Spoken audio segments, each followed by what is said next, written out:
ஏழை மனையாளை பற்றிய உன்னத பாடல்.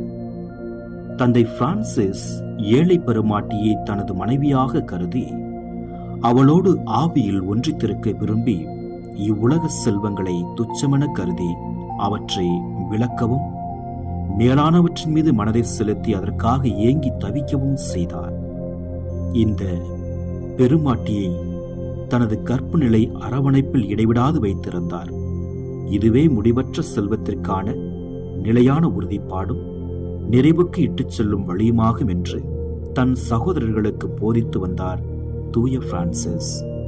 செலானோ 2ஆம் நூல் 55. இன்றைய சிந்தனை: